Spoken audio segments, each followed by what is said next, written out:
Récemment, l'économie mondiale a été témoin d'un développement surprenant.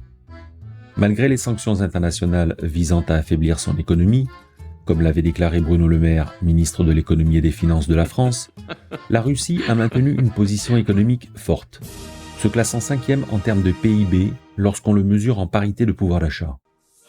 Ce fait soulève des questions importantes. Comment une économie sous sanctions a-t-elle pu maintenir une telle robustesse ? Qu'est-ce que cela nous dit sur la manière dont nous évaluons la puissance économique des nations ? Et en particulier, qu'est-ce que la parité de pouvoir d'achat, ou PPA ? Et pourquoi est-elle essentielle pour mesurer le PIB plutôt qu'en valeur nominale ?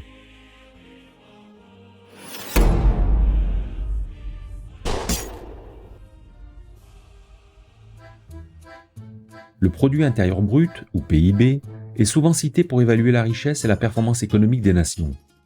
Cependant, le PIB classique a ses limites, particulièrement lorsqu'il s'agit de comparer la réalité économique entre différents pays.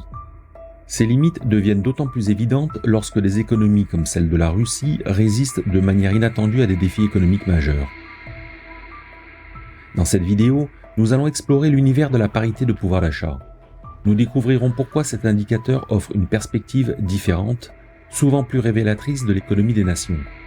Nous examinerons également les critiques du PIB actuel et pourquoi le PIB en PPA pourrait être une mesure plus adéquate pour une comparaison juste des économies mondiales. Alors, que nous révèle réellement le classement de la Russie en termes de PIB en PPA ? Comment cela change-t-il notre perception de la puissance économique des nations, en particulier dans un contexte de sanctions internationales ? Suivez-moi dans cette exploration détaillée pour comprendre tout ce qu'il y a à savoir sur la parité de pouvoir d'achat et ses implications sur l'économie mondiale.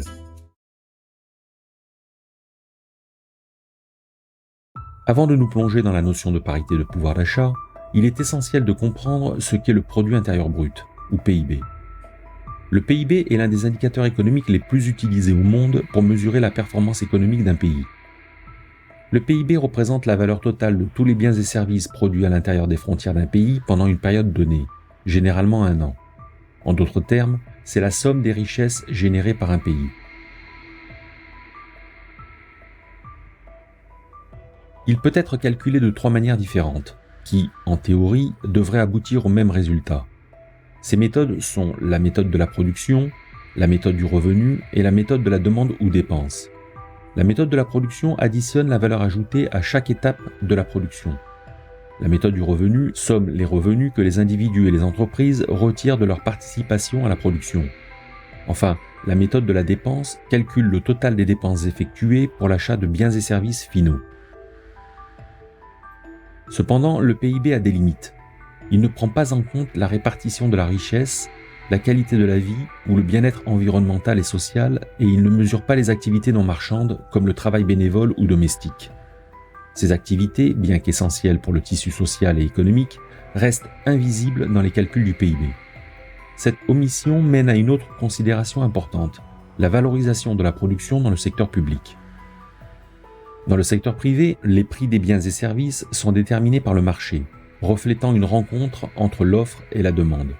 Cependant, dans le secteur public, cette dynamique de marché n'existe pas de la même manière.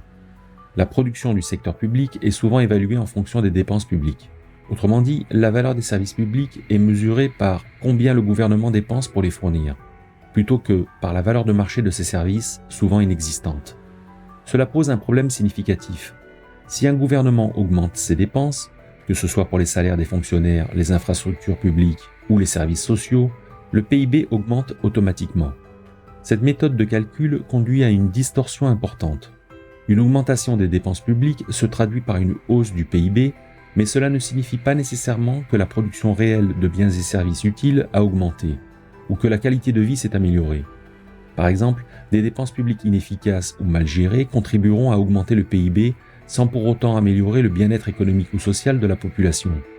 Ainsi, bien que le PIB soit un indicateur utile pour mesurer la taille et la santé économique d'un pays, il ne donne qu'une image partielle.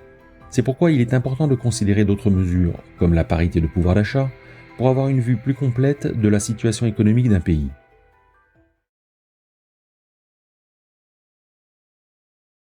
La parité de pouvoir d'achat, ou PPA, est une mesure économique qui permet de comparer le pouvoir d'achat entre différents pays en neutralisant les différences de niveau de prix.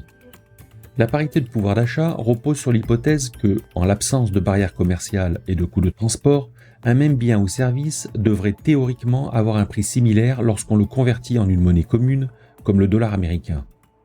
Cette hypothèse tient compte des différences de coût de vie et des structures économiques entre les pays. Les taux de change du marché ne reflètent souvent pas ces différences, car ils sont influencés par d'autres facteurs économiques et financiers. La PPA ajuste les taux de change pour refléter le niveau de prix relatif des biens et services entre les pays, permettant ainsi des comparaisons économiques plus justes. En revenant à notre sujet initial, le PIB en PPA offre une image différente du PIB nominal. Par exemple, certains pays avec un coût de vie moins élevé peuvent avoir un PIB en PPA relativement plus élevé comparé à leur PIB nominal. Cela reflète un pouvoir d'achat plus élevé pour les mêmes dépenses. Illustrons cela par un exemple pour bien comprendre. Imaginons deux pays, le pays X et le pays Y. Pour simplifier, supposons que le taux de change du marché pour la monnaie du pays X par rapport au dollar américain soit de 1 pour 1, tandis que pour le pays Y, il soit de 1 pour 2. Si le PIB du pays X est de 1 milliard dans sa monnaie locale, en utilisant le taux de change du marché, son PIB en dollars américains serait également de 1 milliard de dollars. Si le PIB du pays Y est également de 1 milliard dans sa monnaie locale, en utilisant le taux de change du marché, son PIB en dollars américains serait de 500 millions de dollars. Sur la base de ces taux de change du marché, on pourrait conclure que l'économie du pays X est 2 fois plus grande que celle du pays Y. Supposons maintenant que selon la PPA, le taux de change entre la monnaie du pays Y et le dollar américain devrait être de 1 pour 1, reflétant le fait que le coût de vie dans le pays Y est beaucoup plus bas. Dans le pays X, le PIB reste de 1 milliard de dollars car le taux de change PPA est le même que le taux de marché. En utilisant le taux de change PPA, le PIB du pays Y en dollars américains serait maintenant de 1 milliard de dollars, au lieu de 500 millions de dollars. Avec la PPA, l'économie des deux pays apparaît égale en taille, reflétant une perspective différente de leur puissance économique réelle. En conclusion, l'utilisation des taux de change du marché peut conduire à sous-estimer ou surestimer la taille réelle des économies, en particulier dans les pays où le coût de la vie diffère considérablement de celui des économies avancées. La PPA, en ajustant ces différences de prix, offre une comparaison plus réaliste de la taille économique relative et du niveau de vie entre les pays. Nous avons vu que la parité de pouvoir d'achat offre une perspective précieuse pour comprendre et comparer les économies mondiales. Cependant, comme tout outil analytique, la PPA a ses propres limites et fait l'objet de critiques importantes. Premièrement, le calcul de la PPA est un processus complexe et exigeant. Il nécessite la collecte de données sur des milliers de prix de biens et services dans différents pays. Cette collecte de données peut être difficile, en particulier dans les pays où les statistiques économiques sont moins développées. De plus, les méthodes utilisées pour calculer la PPA peuvent introduire des distorsions. Par exemple, la sélection des biens et services à inclure dans le panier de la PPA peut influencer les résultats. Des différences culturelles et de préférences de consommation entre les pays peuvent rendre ces comparaisons moins précises. Prenons l'exemple de la nourriture. Un panier de biens alimentaires typique en Inde sera très différent de celui en France, tant en termes de contenu que de prix. Comparer ces deux paniers pour établir la PPA peut donc être délicat et sujet à interprétation. Ces limitations ont des implications économiques importantes. Les décisions politiques et les comparaisons internationales, qui se basent sur la PPA, doivent donc être prises avec prudence, en tenant compte des incertitudes et des marges d'erreur potentielles. En conclusion, bien que la PPA soit un outil utile pour les comparaisons économiques internationales, elle doit être utilisée avec une compréhension claire de ses limites et défis. Une approche équilibrée qui combine la PPA avec d'autres indicateurs économiques peut fournir une image plus complète et nuancée de l'économie mondiale.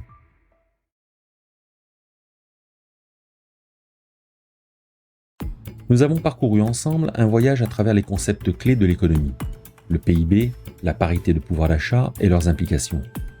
Permettez-moi de conclure en récapitulant les points essentiels et en soulignant l'importance de ces mesures dans notre compréhension de l'économie mondiale. Tout d'abord, le PIB, malgré ses limites, reste un indicateur fondamental pour mesurer la taille et la santé économique d'un pays.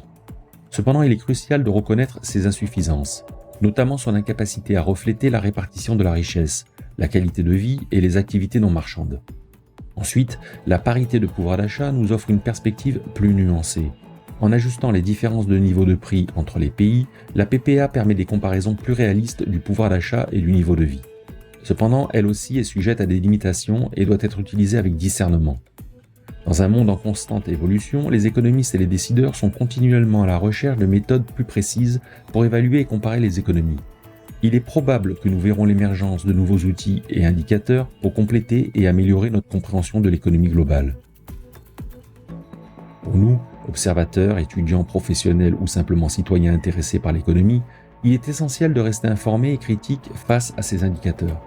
Comprendre leur signification, leurs usages et leurs limites nous permet de mieux saisir les dynamiques économiques qui façonnent notre monde.